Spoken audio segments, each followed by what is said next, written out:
வணக்கம் மேசராசி நேர்களே, வருகின்ற 2024 குரு பெயர்ச்சி மேசராசிக்கு எப்படி இருக்குன்னு பார்ப்போங்க. அதாவது ஏப்ரல் மாதம் லாஸ்ட்டில் மே மாதம் 1ஆம் தேதி இந்த குரு பெயர்ச்சி மேசராசிக்கு நடக்க இருக்குங்க. இதுவரையில் குரு பகவான் மேசத்தில் இருந்தவர் இப்போ அவரோட 2ஆம் வீடான தனம் குடும்பம் வாக்குஸ்தானத்துக்கு, அதாவது மேசராசிக்கு 2ஆம் வீட்டுக்கு பெயர்ச்சி ஆகிறாருங்க. இதனால் ஏற்படக்கூடிய நன்மைகளை இனி வரும் காணொலியில் பார்ப்போங்க. இது நாள் வரைக்கும் உங்களோட ராசியிலே இருந்த குரு பகவான் உச்சம் பெற்றிருந்தார். அதாவது மேச வீட்டிலே இருந்த குரு பகவானால் எதில் எடுத்தாலும் ஒரு தடை தாமதங்கள், எதையுமே செய்ய நினச்சதை செய்து முடிக்க முடியாத தன்மைகள்லாம் ஏற்பட்டிருக்குங்க. அதே போல் நிறைய பொருளாதார பின்னடைவுகள், தொழிலில் சின்ன சின்ன நஷ்டங்கள்லாம் ஏற்பட்டிருக்கும் போன காலகட்டங்களில். இது எல்லாமே இந்த குரு பெயர்ச்சி முழுசாக மாறப்போகுதுங்க. அதே போல் கணவன் மனைவி உறவுகளையும் சின்ன சின்ன பிரச்சனைகள்லாம் இருந்திருக்கும். அதே போல் மேச ராசியை சேர்ந்த பலருக்கு என்னடா பிரச்சனைன்னு பார்த்தீங்கன்னா, எங்கேயுமே பணம் கொடுத்த இடத்துல வந்திருக்காது. அப்படி இல்லாட்டினா உங்களுக்கு கிடைக்க வேண்டிய பண உதவிகள் கிடைக்காமலே போயிருக்குங்க. இது எல்லாமே போன காலகட்டத்தில் நடந்தே இருக்கும் மேசராசி நேயர்களுக்கு. அதே போல் தேவையில்லாத அவப்பெயர்கள்லாம் நடந்திருக்குங்க. இது எல்லாமே குரு தன்னோட மேச வீட்டிலே உச்சியில் இருந்ததுனால நடந்த நிகழ்வுகள். இனி வரும் காலகட்டங்கள் இந்த குரு பெயர்ச்சிக்கு அப்புறம் நம்ம ராசிக்கு எப்படி இருக்குன்னா ரொம்பவே நல்லா இருக்குங்க. அதாவது உங்களோட 2ஆம் வீடான மேச ராசிக்கு 2ஆம் வீடான ரிஷப வீட்டுக்கு பெயர்ற குரு பகவானால் தனம் குடும்பம் வாக்குஸ்தானம் பலப்படுதுங்க. இதனால் என்ன ஆகும்?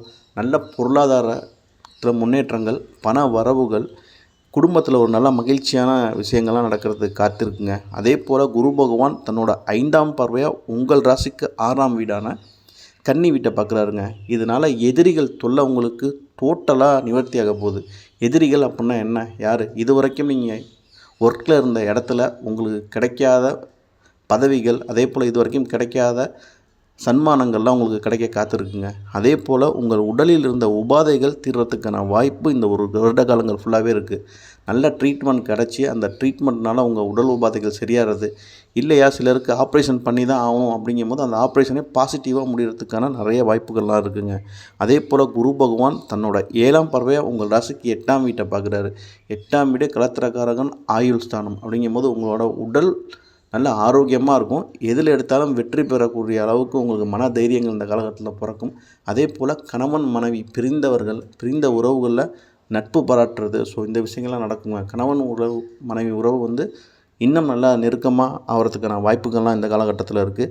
அதே போல் குரு பகவான் தன்னோட 9ஆம் பார்வையாக உங்களோட 10ஆம் வீடான தொழில் ஸ்தானம் கர்மஸ்தானத்தில் பார்க்குறதுனால ஒரே இடத்துல எனக்கு வேலை கிடைக்கல சார், இல்லை அங்கங்கே சுவிட்ச் ஓவர் ஆகிட்டே இருக்கேன் அப்படின்ட்டு இருந்தவங்களுக்கு ஒரு நல்ல நிரந்தரமான வேலைகள் கிடைக்கிறதுக்கான வாய்ப்புகள் இருக்குது. அதே போல் வருமானம், உங்கள் தொழில்னால் நல்ல வருமானங்கள் கிடைக்கும். இது வரைக்கும் சார் தொழிலே எனக்கு செட் ஆகலை, எங்கே போனாலுமே நான் ஒரு 3 மாதமாக 6 மாதம் தான் வேலை பார்த்துட்டு இருந்தேன் அப்படிங்கிறவங்களுக்கு இனி வரும் காலகட்டங்களில் ஒரே கம்பெனியில் வேலை பார்க்கறதுக்கான வாய்ப்புகளும், அதே போல் நீங்கள் எதிர்பார்க்குற அளவுக்கு சம்பள உயர்வுகளும் கிடைக்கிறதுக்கு நிறைய வாய்ப்பு இருக்குங்க. சொல்லப்போனால் இந்த குரு பெயர்ச்சி மேசராசிக்காரர்களுக்கு ஒரு பெரிய விமோச்சனமான குரு பெயர்ச்சி தாங்க. இது வரைக்கும் தூக்கமே இல்லாத இருந்த மேசராசிக்காரர்கள்லாம் இனி வரும் காலகட்டங்களில் நல்லா உறங்குறதுக்கான வாய்ப்புகள் இருக்குங்க. ஏன்னா நல்ல வருமானம் இருக்குது, நல்ல சுப செலவுகள் இருக்குது. அதே போல் வீட்டில் மங்களகரமான நிகழ்ச்சிகள் வரிசையாக காத்துட்ருக்கு. அதே போல் உங்களுக்கு தொழில் ரொம்ப ஸ்ட்ராங்காகும் இந்த வருஷம். அதாவது இது வரைக்கும் தொழில் இல்லாதவங்க கூட புதுசாக தொழில் ஆரம்பிக்கிறது, அதுக்கான முதலீடுகள் கிடைக்கிறது. அதே போல் வெளிநாடுகள் சென்று வரத்துக்கான வாய்ப்புகள், வண்டி வாகன வசதிகள்லாம் இருக்குங்க. படிக்கிற குழந்தைகளை பொறுத்த வரைக்கும் இந்த காலகட்டம் ரொம்பவே அருமையாக இருக்குதுன்னு சொல்லலாங்க. அதாவது அவங்க நினைக்கிற மார்க் எடுக்கிறது, அதுக்கு ஏற்ற ஒரு உயர்கல்விக்கு போகிறதுக்கான நிறைய வாய்ப்புகள்லாம் இருக்குங்க. இந்த குரு பெயர்ச்சி மேச ராசிக்கு சொல்லணுன்னா ஒரு மிகப்பெரிய உற்சாகத்தையும் மிகப்பெரிய ஒரு வெற்றியும் தர காத்திருக்குங்கிறதுல எந்த சந்தேகமும் இல்லைங்க.